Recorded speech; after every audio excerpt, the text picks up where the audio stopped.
Guys, আমি Medicos প্রোমা blog পেয়েছি নাম প্রোমা ডেইলি ব্লগ।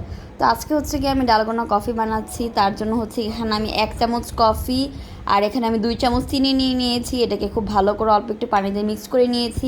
এখন হচ্ছে কি আমি কফিটা খুব ভালো করে মিক্স করে এর মধ্যে এরকম একটা কালার টেক্সচারে তৈরি করেছি। এখন আমি এর মধ্যে দুধটা দিয়ে দিচ্ছি।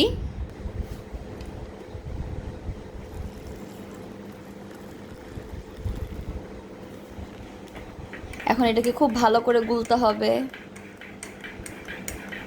এটার গুলার উপর ডিপেন্ড করে এটার টেস্টটা, যত গুলবেন তত এটার টেস্টটা খুব হবে। আর এখানে আমি 2 চামচ দুধ দিয়েছি, তারপরে হচ্ছে কি এখানে আরও 2 চামচ চিনি দিয়ে এটাকে মিক্স করেছি।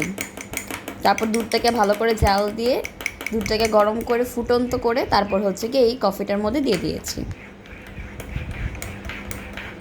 দেখতেই পাচ্ছেন এটা কালারটা কতটা সুন্দর হয়েছে। যদি ভিডিওটি ভালো লেগে থাকে তাহলে অবশ্যই লাইক করবেন, কমেন্ট করবেন, পাশে থাকা বেল আইকনটা ক্লিক করে দিবেন যেন আমার যে কোনো নোটিফিকেশন আপনার কাছে চলে যেতে পারে। Tata, bye bye, see you.